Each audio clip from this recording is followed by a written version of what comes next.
자, 오늘은 내 부모를 공경하라 라는 제목으로 은혜의 시간을 좀 나누어 보고자 합니다. 일전에 아내와 함께 수중분만을 보았어요. 아기의 태를 처음으로 보았습니다. 태가 있고 이렇게 태줄 있잖아, 그죠? 수중분만을 남편이 아이를 안고 분만을 하는데 되게 흥미로운 점은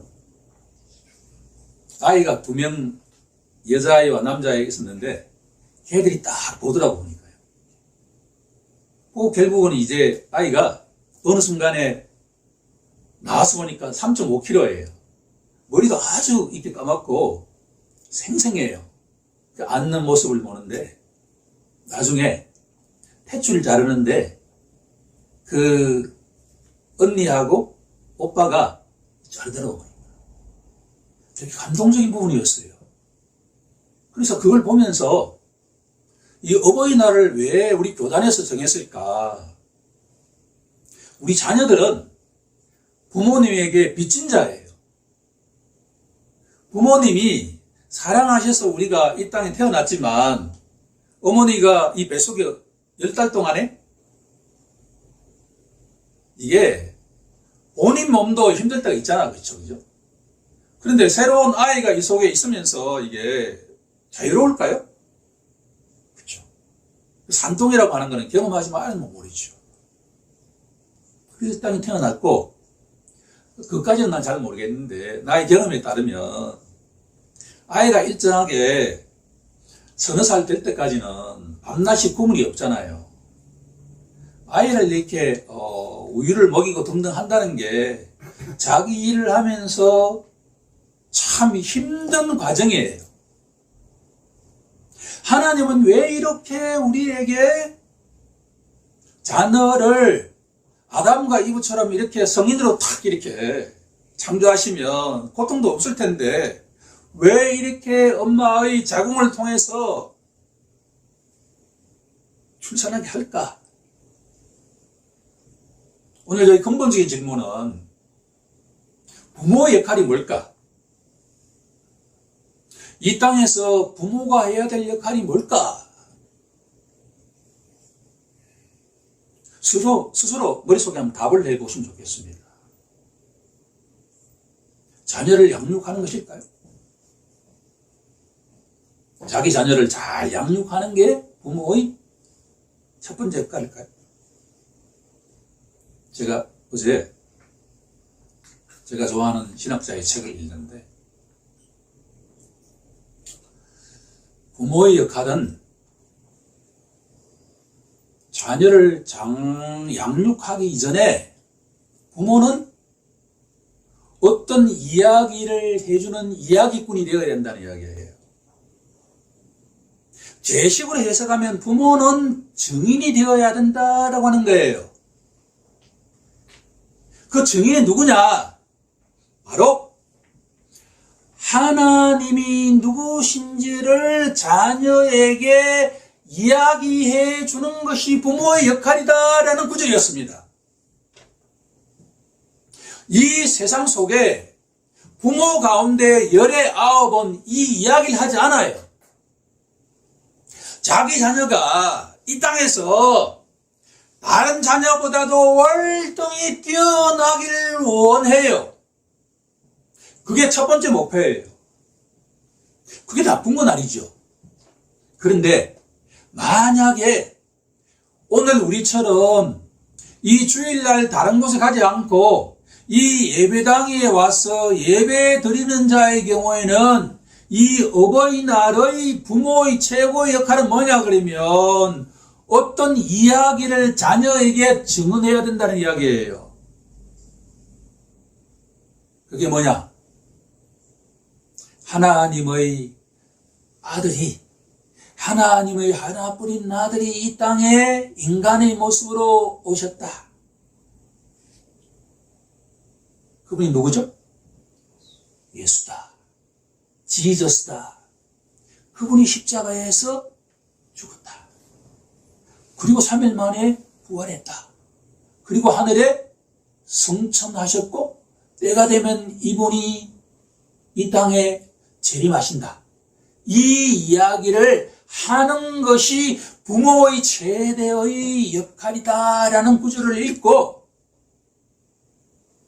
새롭게 깨달았습니다.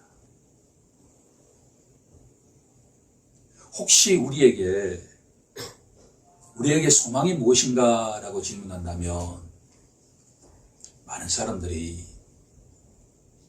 우리에게 있는 자녀들이 우리의 아들과 딸이 소망이라고 이야기한다면 틀렸다는 이야기예요.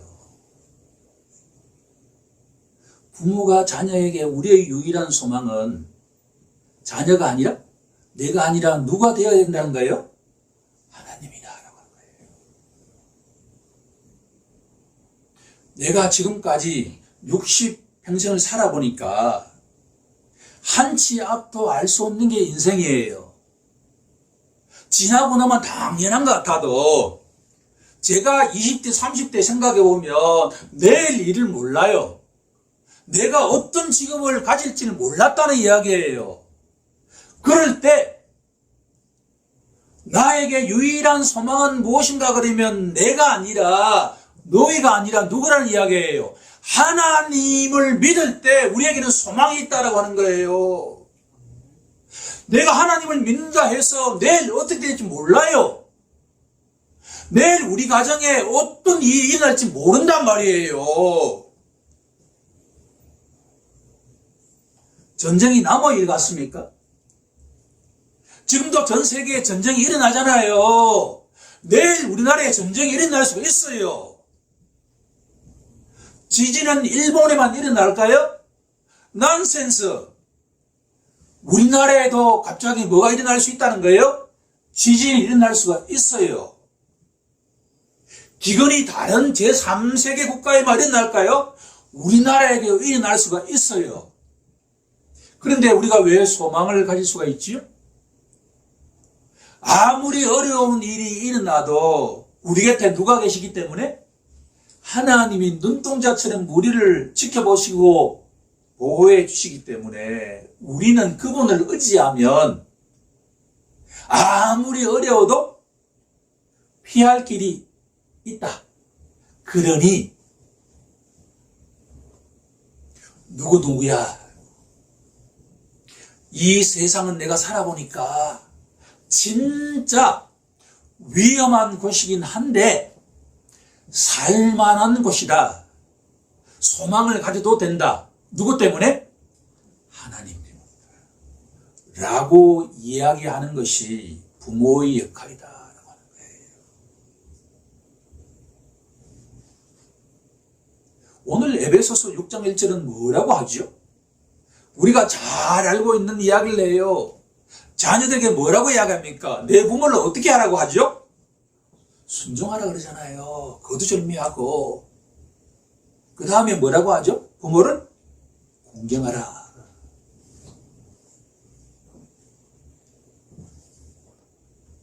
우리가 이런 성경 말씀 나올 때 바로 이 말씀에 순종하려고 하면 안 돼요.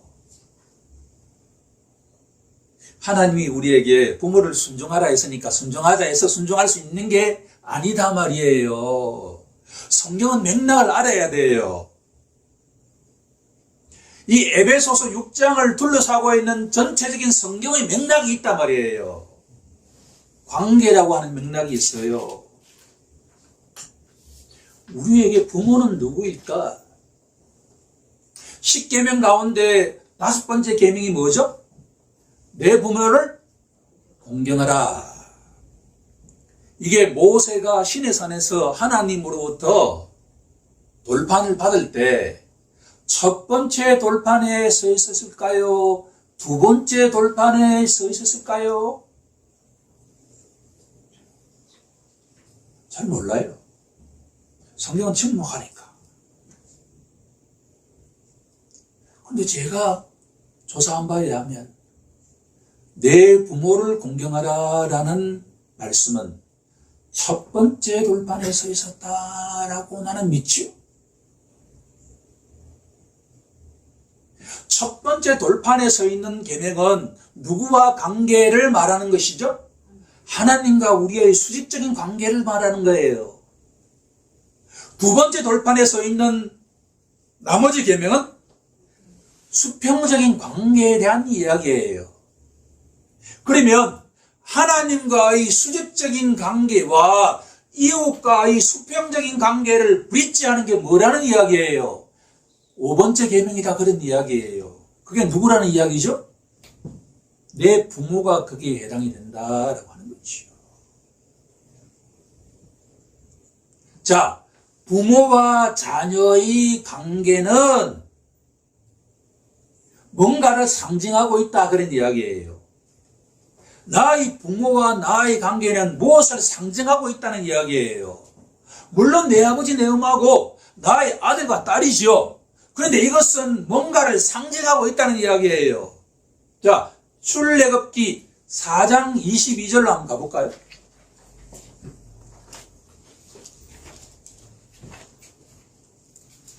출애굽기 4장 22절에 가게 되면 여호와 하나님께서 모세를 통해서 너가 바로 왕 앞에 가서 다음과 같이 선포하라 라고 가르쳐 주신 말씀 가운데 한 구절이에요. 너는 바로에게 이르기를 여호와 말씀에 이스라엘은 내 아들 곧 내 장자라.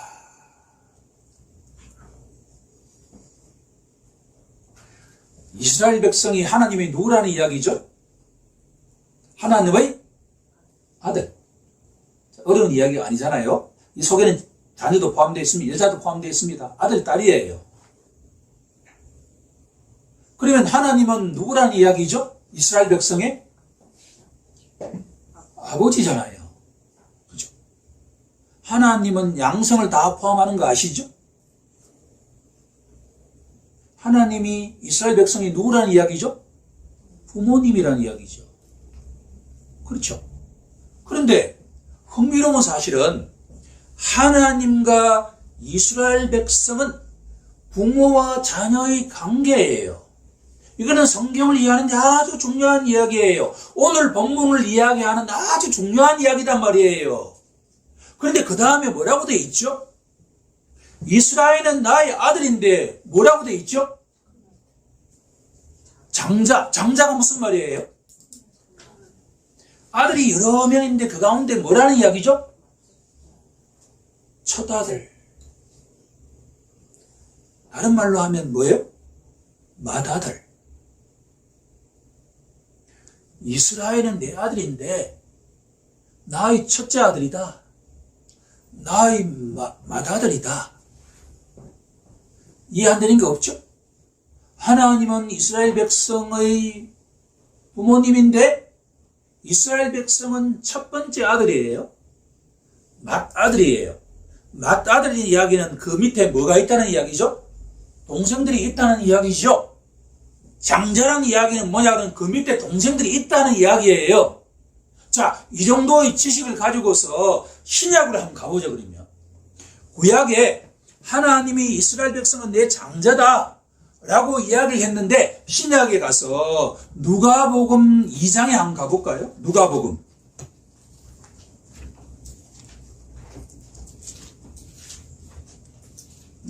2장 7절을 찾아서 우리가 한번 합독해 볼까요?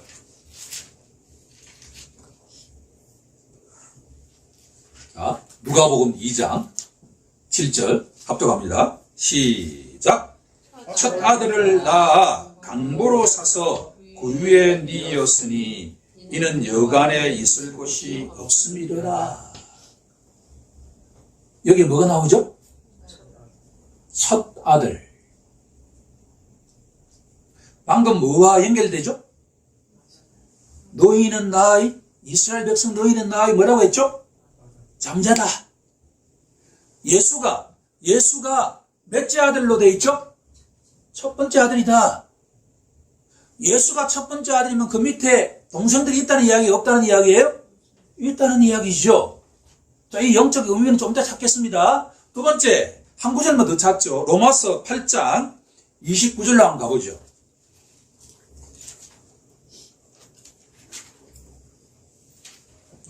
로마서 8장 29절을 가보면 하나님이 미리 아신 자들을 또한 그 아들의 형상을 본받게 하기 위하여 미리 정하셨으니 이는 그로 많은 형제 중에서 맏아들이 되게 하려 하심이니라. 여기 뭐가 나오죠? 예수가 아들인데, 하나님의 아들인데 어떤 아들이라는 이야기죠? 맏아들이 되게 하신다.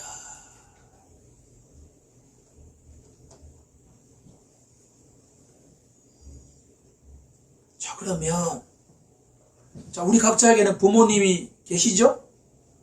그렇죠? 부모님이 없이 이 땅에 태어날 수 있나 없나요? 없잖아요. 우리는 빚진 자예요. 자, 자녀는 부모에게 빚진 자예요.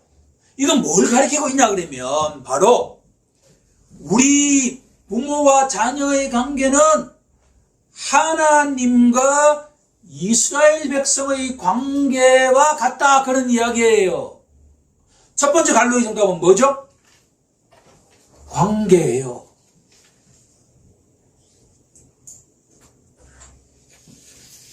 이 본문을 둘러싸고 있는 맥락은 뭐냐 그러면 부모와 자녀의 관계는 바로 하나님과 창조주 하나님과 이스라엘 백성의 관계와 같다라는 이야기예요. 구약의 이스라엘 백성은 신약의 누구나 하면 바로 예수다라는 이야기예요. 참된 이스라엘은 한 분뿐이에요. 하나님 말씀대로 살아온 자는 한 분뿐인데 예수단 말이에요. 그러면 하나님의 첫째 아들이자 하나님의 맏아들인 예수, 부모와 자녀의 관계는 하나님과 누구의 관계라는 이야기죠? 예수의 관계다, 그런 이야기예요. 이걸 놓치면 성경은 그냥 듣고 끝나는 거예요.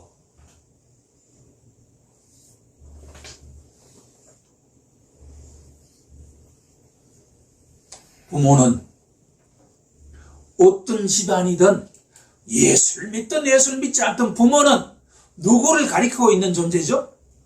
하나님을 가리키고 있는 존재다, 그런 이야기예요.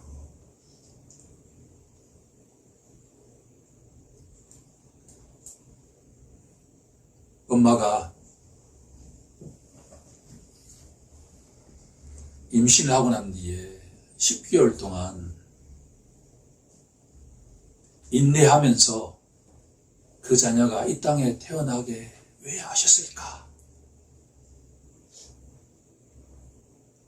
그것은 바로 부모가 아무리 못난 부모라 하더라도, 아무리 그 부모가 가난하다 하더라도, 아무리 그 부모가 볼품이 없다 하더라도 이 땅에 태어날 때는 몇 개월이 있어야 되죠? 10달의 고통을 겪고 난 뒤에 산통이 없으면 이 땅에 태어날 수 있는 아이가 있나 없나요? 없어요. 이것은 우리가 예수를 믿는다라고 이렇게 크리스찬이 되는 데는 누군가의 산통이 없으면 우리가 영적으로 태어날 수 있다는 거예요? 없다는 거예요? 없다는 거예요.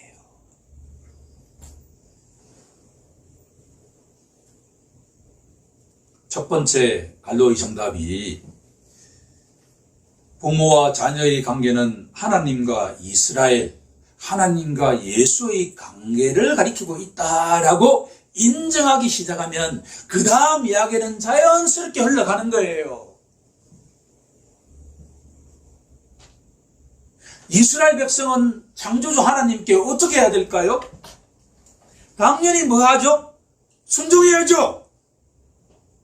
아니, 천지 만물을 창조하신 하나님께 순종하지 않는 백성이 하나님의 백성이에요? 당연한 거죠. 당연히 하나님을 어떻게 해야 되죠? 공경해야죠. 이건 너무나 당연한 이야기예요. 이스라엘 백성, 하나님 말씀에 순종하고 하나님을 공경해야 되는데 이스라엘 백성은 항상 구약을 읽어보면, 요즘 민수기를 읽어보면, 그죠? 대나무처럼 뭐예요? 믿음이 있는지 없는지 이렇게 하나님을 신앙시켰지만, 하나님의 독생자이신 맏아들 예수 그리스도께서는 어떻게 하셨죠? 하나님의 말씀대로 어떻게 하셨죠? 순종하셨죠. 하나님을 철저하게 공경하셨죠.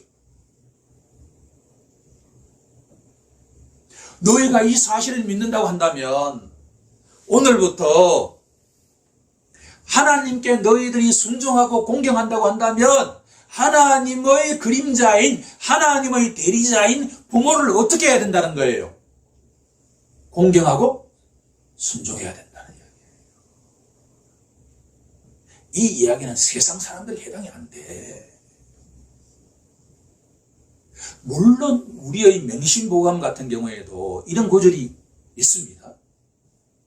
내가 부모께 효도하는 모습을 자녀에게 보이지 않으면 내가 자녀로부터 효도받을 수 있다 없다? 없다라는 말씀이지요. 자녀에게 부모께 효도하는 모습을 보이지 않는 부모가 자신의 자녀에게 효도를 원한다는 것은 앞뒤가 안 맞는 거잖아요.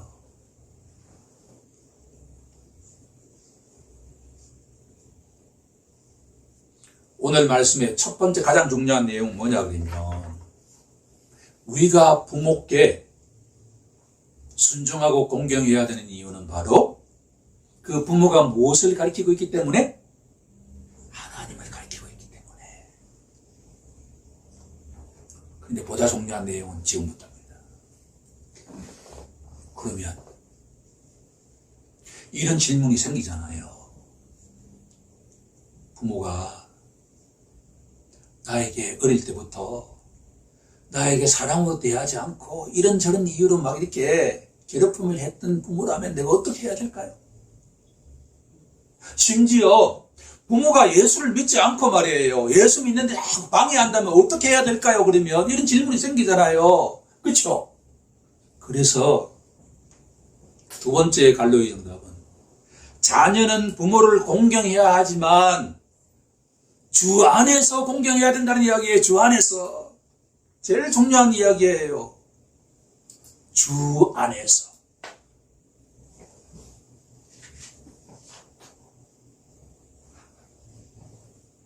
에베소서 6장 1절에 뭐라고 되어 있죠? 자녀들아, 주 안에서 부모에게 순종하라. 자녀들아, 주 안에서 부모를 공경하라. 이게 무슨 말일까요? 주 안에서 순종하고 주 안에서 공경한다는 게.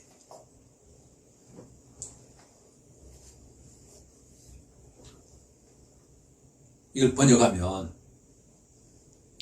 주 예수 그리스도 안에서 순종하고 공경하라 라는 말씀이죠. 그러면 한 단계 더 나아가 보겠습니다. 주 예수 그리스도 안에서 순종하고 공경하는 게 뭘 의미하냐 말이에요. 산상수훈 마태복음에서 예수님께서는 율법을 폐하러 오셨다고 말씀하십니까?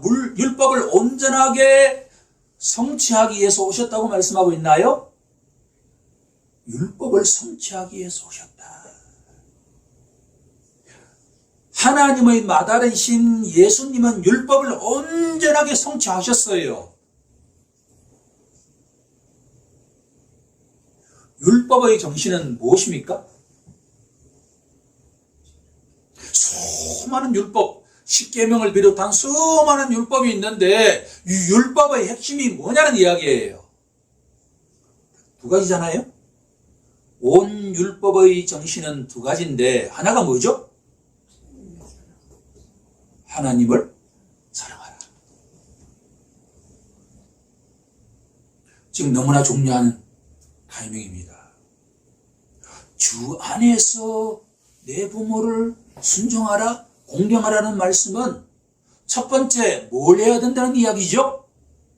하나님을 사랑하라는 말씀이에요. 누구보다도? 내 부모보다도.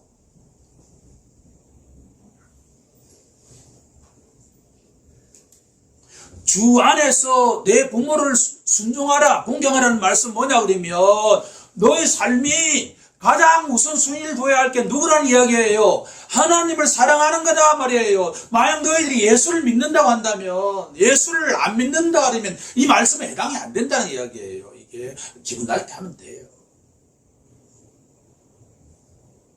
우리가 예수를 믿는다고 한다 그러면 첫 번째가 뭐예요? 하나님을 사랑하는 것이 첫 번째가 된다는 거예요. 그 다음에 뭘 하라는 이야기예요? 이웃사랑. 이 이웃의 가장 중요한 이웃이 누구죠? 부모님이다. 배우자다.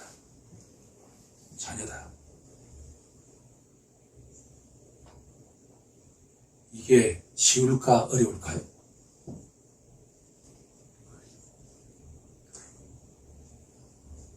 이 말씀은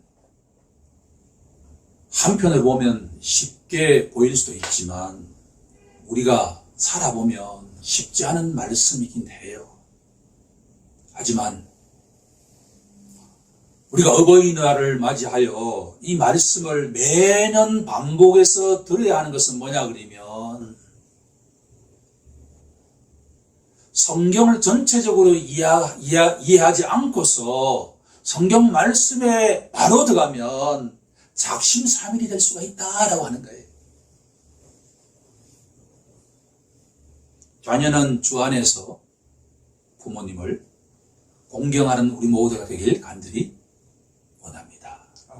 세 번째, 부모는 어떻게 해야 될까?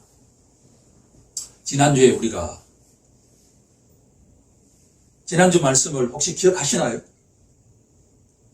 부모는 자녀를 첫 번째 뭐 해야 된다 그랬죠? 한없이 뭐 해야 된다? 칭찬해야 된다 그랬잖아요. 이거는 이 땅을 떠날 때까지 해야 돼. 첫 말이 잘 안 들릴 수는 있어요.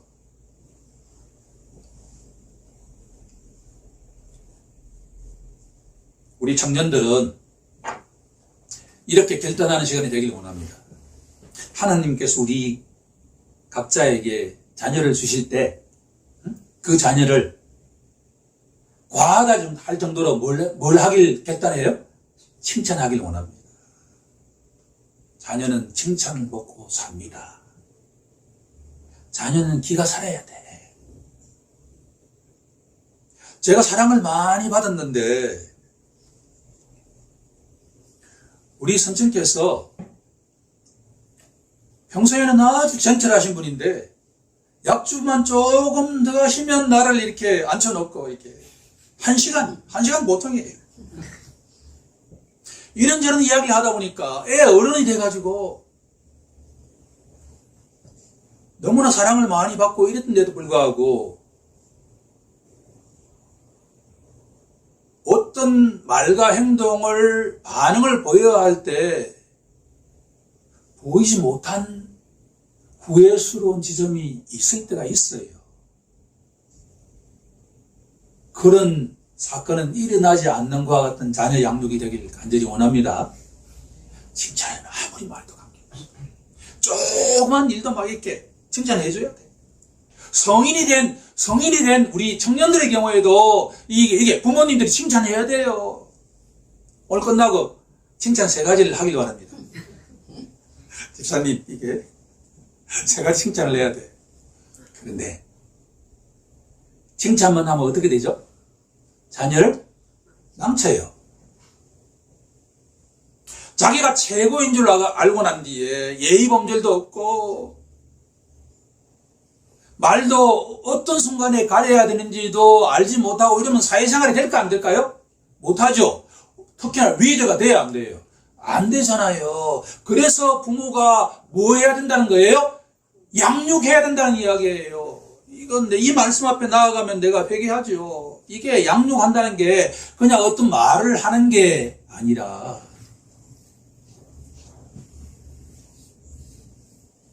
어떤 교정해야 할 말과 행동을 할 때 엄마 아빠가 그 아이의 눈을 딱 보고 이렇게 정확하게 뭘 잘못했는지를 이야기해야 돼. 뭘 고쳐야 하는지를 정확하게 딱 집어줘야 된다는 이야기예요. 그게 양육이단 말이에요. 그때도 엄마 아빠가 모범을 보여야 된다라는 이야기예요. 이거 알면 알수록 이 목회자도 힘들죠. 왜? 그렇게 못됐으니까.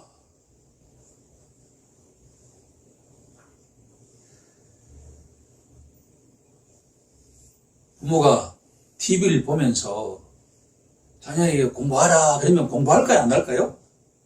공부해요. 나 같은 경우에는. 그런데 척하죠. 집에 들어가서 공부하면서 밑에는 뭘 볼까요? 만화책을 보죠.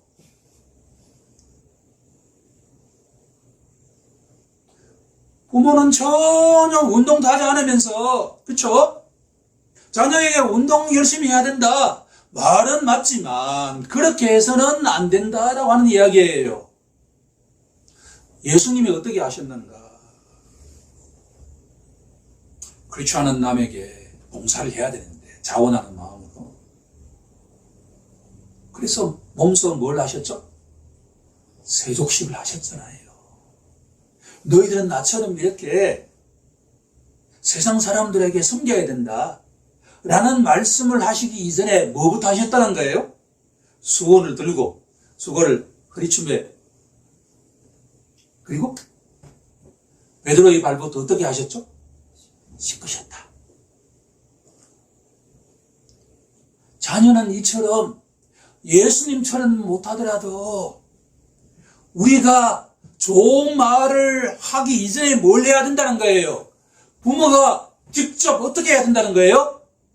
보여줘야 한다는 거예요. 보여줘야.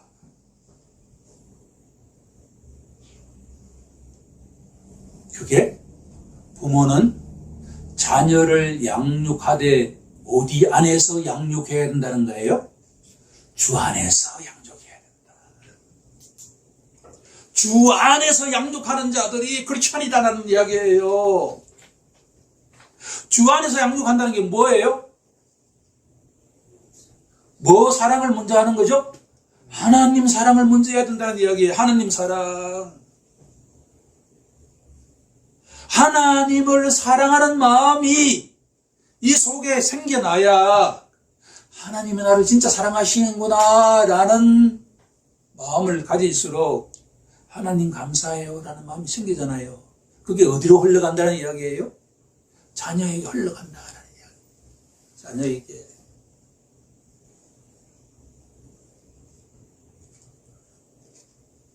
결국은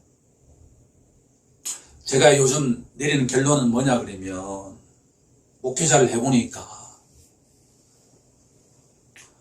성경 한 구절의 말씀을 진짜 깊게 정확하게 이해하기 위해서는 우리의 신앙 연수가 계속 깊어가지 않으면 절대로 그 말씀을 알 수가 없다는 이야기예요. 성경 한 구절의 참된 의미를 알아가는 것이 우리 크리스찬의 신앙생활이다라는 생각을 가집니다. 오늘 이 말씀도 주 안에서 부모는 자녀를 사랑해야 하고 자녀는 부모를 주 안에서 공경해야 한다. 주 안에서라고 하는 이 말씀이 빠지면 그것은 바로 세상 사람과 똑같다 라는 내용입니다. 우리 다 함께 이 말씀을 마음판에 깊이 새기는 시간을 갖도록 하겠습니다.